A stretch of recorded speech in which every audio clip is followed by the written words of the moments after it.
Comienza el DOCAT, la doctrina social de la Iglesia Católica para jóvenes, comentada por el obispo Monseñor José Ignacio Munilla.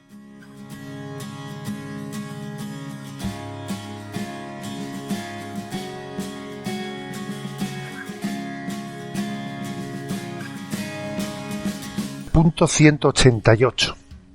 ¿Cómo se actúa con justicia en economía? Y responde. En el mundo económico se actúa con justicia cuando se da al otro lo que le corresponde. Principalmente se trata del cumplimiento leal de contratos, del mantenimiento de acuerdos, de la entrega puntual y correcta de las mercancías y del pago dentro del plazo concertado. Los acuerdos deben ser libres para que sean justos, es decir, han de cerrarse sin ardides, temores ni presiones. Actúa injustamente el que en tanto que socio más poderoso impone al otro sus condiciones. Bueno, como veis, habla aquí este punto 188 sobre los contratos justos, en la interacción entre compra y venta. Primero lo que viene a decir es que hay que tener cuidado de que la parte más poderosa no esté imponiendo sus condiciones de una manera abusiva a las otras. A veces, por ejemplo, pues puede acontecer el hecho de que cuando hay una gran competencia, pues se puede estar abusando de exigir una serie de precios que están casi por debajo del coste de producción. Entonces se puede estar empujando a realizar chapuzas, porque otro de los grandes problemas que suele haber en esto es que a veces no se actúa correctamente por el recurso a la chapuza, hacer un trabajo hecho de cualquier manera. Acordaros de la famosa expresión española de tente mientras cobro. Esa es una expresión tremenda, ¿no? Tente mientras cobro es, ya sé que esto está hecho chapuceramente, bueno, tú págame, en cuanto que me vaya de aquí va a quedar patente que lo que has comprado, vamos, es una chapuza que no se sostiene en pie, ¿no?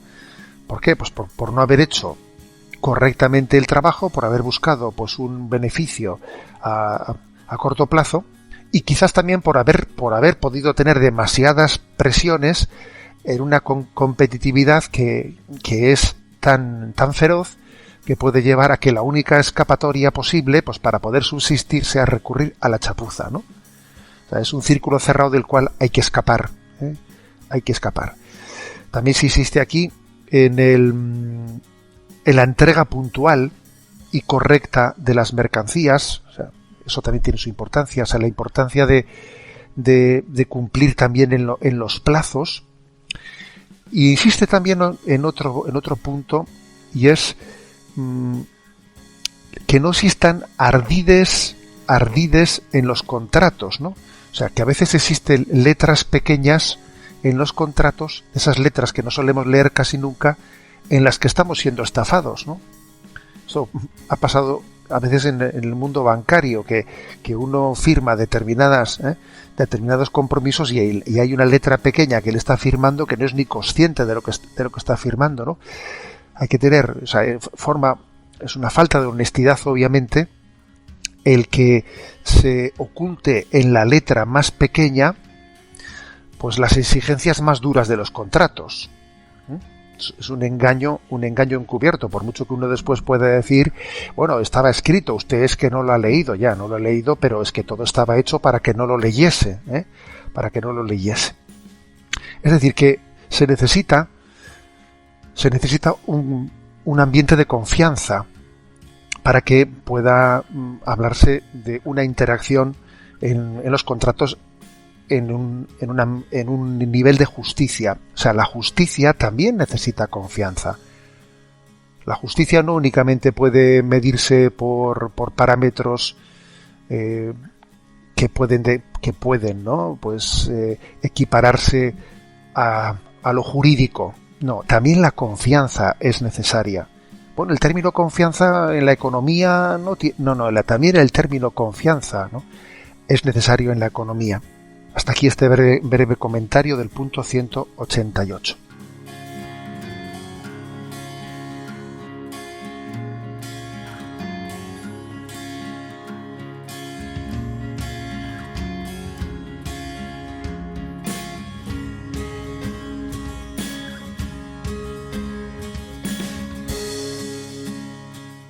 Has escuchado el DOCAT, la doctrina social de la Iglesia Católica para jóvenes, comentada por el obispo Monseñor José Ignacio Munilla.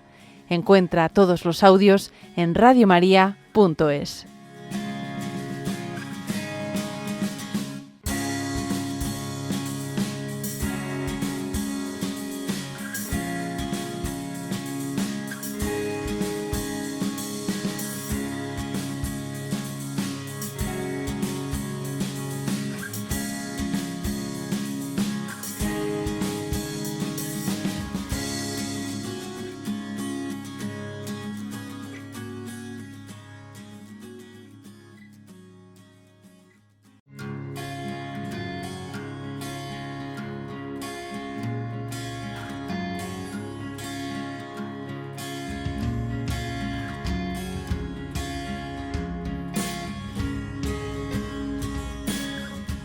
Comienza el DOCAT, la doctrina social de la Iglesia Católica para jóvenes, comentada por el obispo Monseñor José Ignacio Munilla.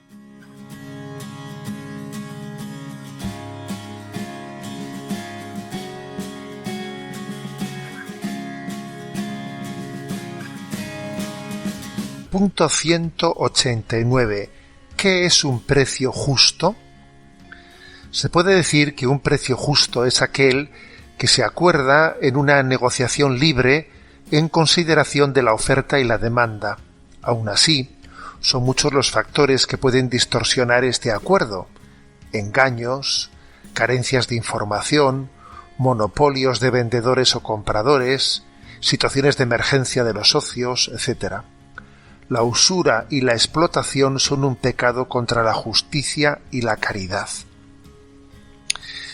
Por lo tanto, uno de los criterios, ¿no?, importante, no el único, pero importante, para que un precio pueda considerarse justo, es que haya, dice, un marco de acuerdo,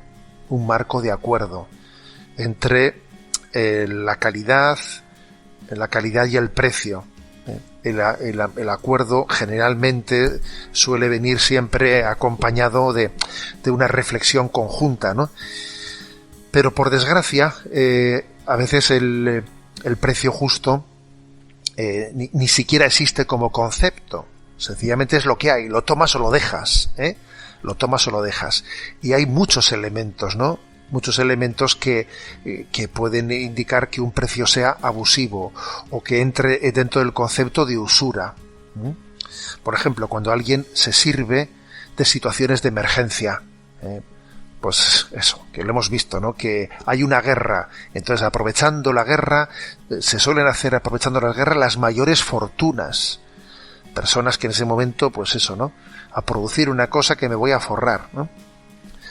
O por ejemplo una pandemia, y ves tú ahí que, pues eso, que unos que han conseguido unas mascarillas las venden a no sé qué, las revenden a no sé qué precio, ¿no? Pues es una usura, obviamente. Eso no es un precio justo, es un pecado de usura, contra la justicia y contra la caridad, ¿no? El tema de los monopolios, obviamente el tema de los monopolios, o sea, el que no puede haber una justa competencia. Si no existe una justa competencia, es muy fácil que uno caiga en la tentación de ser usurero. Es que el precio justo, claro que es verdad que lo tenemos que tomar por razones éticas, ¿no?, por razones morales, pero también el hecho de que yo tenga competencia me ayudará a no caer en tentaciones. Tendré que ajustar mi precio, el precio que yo pongo a las cosas, porque hay competencia, ¿no? Las faltas de información, el hecho de que a alguien se le venda una cosa pero no se le ha explicado todo la letra pequeña. Esa no explicación de la letra pequeña pues fácilmente entra en unos conceptos de, digamos, de inmoralidad, de inmoralidad. Como digo, garantiza mucho pues el hecho de que haya un acuerdo. Supongo que a muchos de vosotros os será conocido la existencia de la red de tiendas llamadas de comercio justo. Es una red de tiendas que tiene este nombre, comercio justo, ¿no? No es exactamente precio justo, sino comercio justo. Bueno, tienen, como digo, por objeto mejorar el acceso al mercado de los productores más desfavorecidos, cambiando las reglas vigentes de comercio, ¿no?, internacional. Y los artículos del comercio justo llegan hasta el consumidor a través de una serie de cadenas de establecimientos comerciales y de tiendas online, cuya característica suele ser la de que han renunciado voluntariamente a parte de sus márgenes para que le quede mayor beneficio al productor, ¿eh? Así se llaman las tiendas de comercio justo. Comenzaron allí en el año 1669 en Holanda y en Alemania, Suiza, los países así del norte de Europa, y a España llegaron en el año 1990. No es que existan muchas tiendas, creo recordar que en España hay unas 80 tiendas, ¿no?, de comercio justo, y el volumen de venta que tengan pues seguro que será pequeñísimo, por no decir simbólico. Pero aunque sea simbólico, creo que hacen un bien al conjunto de la sociedad, y es que caigamos en cuenta de que a veces pues no existe la suficiente sensibilidad en el comercio para garantizar un precio justo.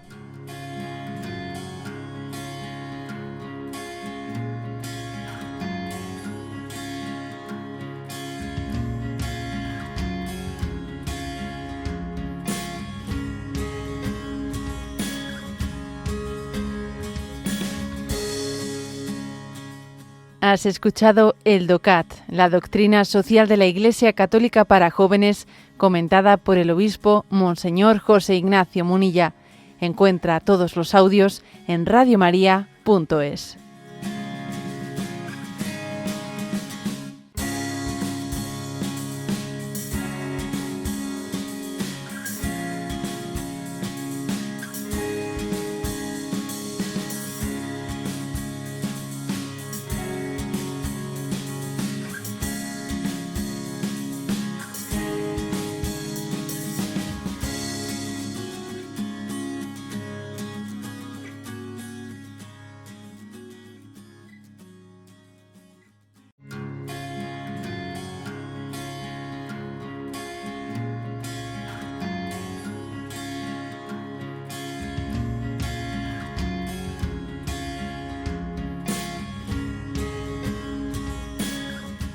Comienza el DOCAT, la doctrina social de la Iglesia Católica para jóvenes, comentada por el obispo Monseñor José Ignacio Munilla.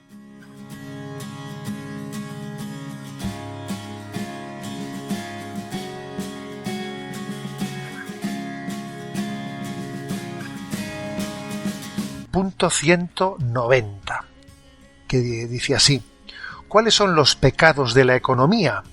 Y responde: lamentablemente, también en el mundo económico son frecuentes las mentiras, los engaños, las estafas y los timos. Los que actúan así están destruyendo el que es el auténtico capital de las empresas, su confianza. La actividad económica no puede funcionar sin confianza. Hay que poder fiarse de la palabra dada y del contrato firmado. La confianza se adquiere a partir de la fiabilidad y merece un comportamiento virtuoso. En economía hay que protegerse ante todo de la codicia, de la corrupción y de cualquier forma de injusticia, ya sea robo, engaño, usura, explotación. Bien, como veis, es un punto del del DOCAT, en el que está formulado cuáles son los pecados de la economía. Quizás yo pienso que el título buscado intenta ya como provocar un poco, ¿no? Es un poco provocativo para hacernos la siguiente reflexión. A ver, ¿estos son los pecados de la economía o de los que viven mal la economía? La economía, obviamente, ella no es la autora de tales pecados, sino las personas, igual que decimos que el dinero no es malo, sino la mala utilización del dinero. La economía no es mala, sino que es la mala estructuración de la economía, ¿no?, la que la convierte en un lugar de pecado. Recuerdo no hace mucho haber enviado pues un mensaje a redes sociales que decía, ¿no?, si la blasfemia es libertad de expresión, la corrupción es economía de mercado. A ver, obviamente la corrupción, la economía de mercado no es corrupción, no tiene por qué serlo. La economía no es corrupción. Igual que la libertad de expresión no admite la blasfemia, esa es una deformación de la libertad de expresión y es una deformación de la economía, ¿no?, la corrupción. Ahora hay que estar atento a todo lo que son las corruptelas, ¿no?, de la economía. Llama la atención que dice una cosa, ¿no? Una cosa fatal, horrorosa que ocurre cuando existen, ¿no?, muchas corruptelas en la vida económica, es que se pierde la confianza.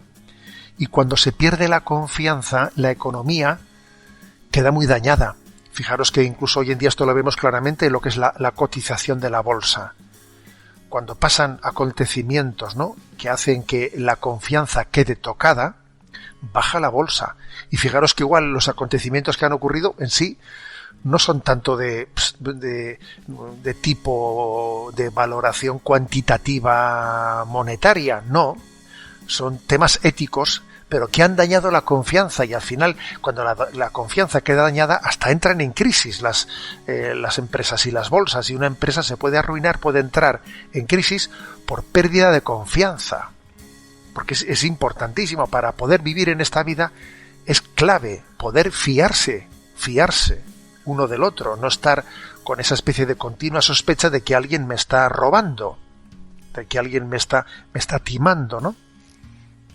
Lo malo de los pecados contra la economía, pues por ejemplo de las explotaciones, los engaños, los timos, las mentiras, no son solo ese pecado en sí, sino el descrédito, la desconfianza que genera, que hace que, obviamente, pues que muchas personas se retraigan, ¿no?, de esa apuesta por el bien común.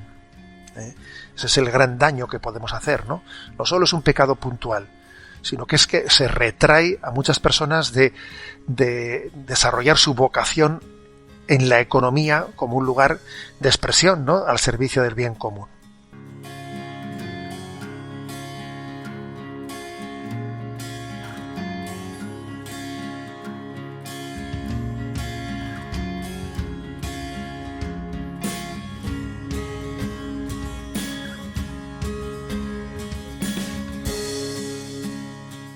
Has escuchado el DOCAT, la doctrina social de la Iglesia Católica para jóvenes, comentada por el obispo Monseñor José Ignacio Munilla. Encuentra todos los audios en radiomaria.es.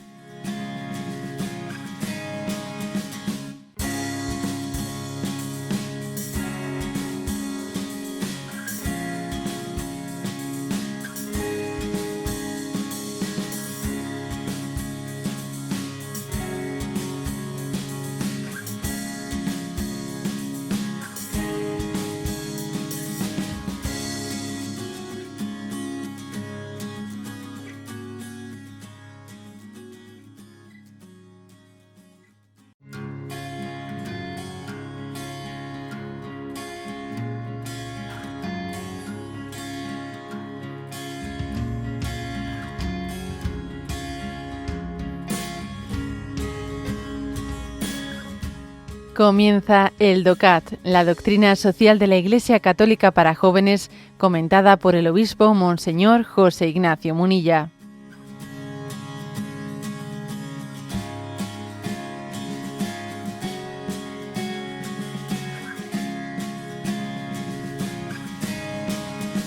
Punto 191, que dice: los mercados de especulación financiera ¿no tienen en sí ya una estructura de pecado?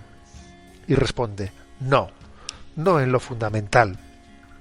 Los mercados financieros y los bancos, cuando se ordenan en función del bien común, son un importante servicio porque ponen a disposición de las empresas y de las economías el capital necesario para la financiación. El deudor debe pagar intereses como precio por la liquidez concedida. El instrumento de la especulación es en sí mismo bueno, ya que permite que haya un equilibrio de cantidades y precios entre las regiones o entre los momentos de carencia y superávit. Es cierto que últimamente estos instrumentos han sido malversados de manera devastadora y que los mercados financieros se han convertido en burbujas. Se ha especulado y se sigue haciendo sin que el dinero esté cubierto por valores reales. En pocos segundos se puede ganar o malversar cantidades inimaginables de dinero sin que se encuentre detrás un trabajo de verdad. Es lo que se conoce como mentalidad de casino. Bueno, como veis, por lo tanto, la afirmación de este punto. A ver, el mundo financiero. Esto es en sí mismo es una estructura de pecado. Esto está en contra, ¿no?, de la dignidad del ser humano, que es lo que dice el comunismo, por ejemplo, ¿no? Y se responde, no, eso no es verdad, ¿eh? Los mercados financieros y los bancos prestan un servicio en favor del bien común, ¿eh? Pues porque obviamente ponen a disposición de las empresas y de las economías el capital necesario, obteniendo a cambio pues un rédito de un legítimo beneficio. O sea, eso está absolutamente integrado en una economía de mercado equilibrada, ¿eh? Ahora bien, también es verdad que dice que lo malo del mundo financiero y de la especulación es cuando no es la expresión de una economía real, sino cuando se convierte casi, pues dice, en una mentalidad de casino, ¿eh? Que me parece una expresión muy lograda eso de la mentalidad de casino, ¿eh? El hecho de que alguien, pues en un momento determinado, pues esté jugando, ¿no? Pues esté jugando, pues no ya desde unos valores en bolsa que son expresión del peso de la economía de esa empresa, sino que se juega, pues digamos, a unos efectos, ¿no?, de volatilidades que no son la expresión de una economía real, sino que es casi una especie de mentalidad de casino, como dice aquí, ¿no?, yo creo que con una expresión muy interesante, ¿eh? Hay que, por lo tanto, distinguir, o sea, ¿qué es, por lo tanto, ¿no?, pues una estructura financiera correcta y cuando comienza una especulación indebida. Aquí hay una cita en este punto del DOCAT que es la siguiente: la especulación tiene un efecto corruptor. El dinero acaba imponiendo su ley, la ley del enriquecimiento a cualquier precio. La especulación contribuye a desvirtuar los fines de la economía, ¿eh? Es decir, es cuando, digamos, el beneficio, es cuando, digamos, el juego financiero está desligado del valor real de las cosas, ¿eh? Se convierte como en un fin en sí mismo y no en la expresión del valor del trabajo o del valor del producto.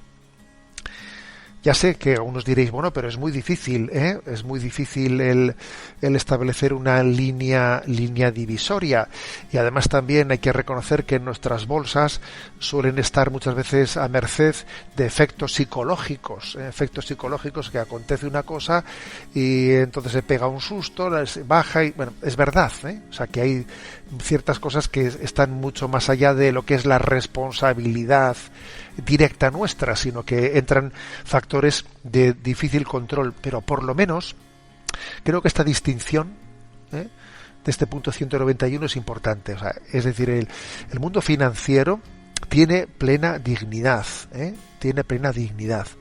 Ahora bien, cuando llega a convertirse, digamos, en un instrumento, ¿no?, desligado del valor cuando se convierte en un instrumento de casino, el jugar a la bolsa, comenzamos a desorientarnos y a estar desnortados.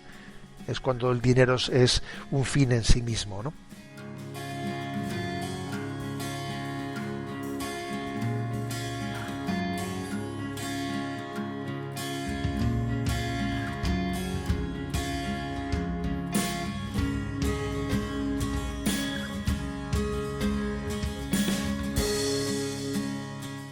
Has escuchado el DOCAT, la doctrina social de la Iglesia Católica para jóvenes, comentada por el obispo Monseñor José Ignacio Munilla.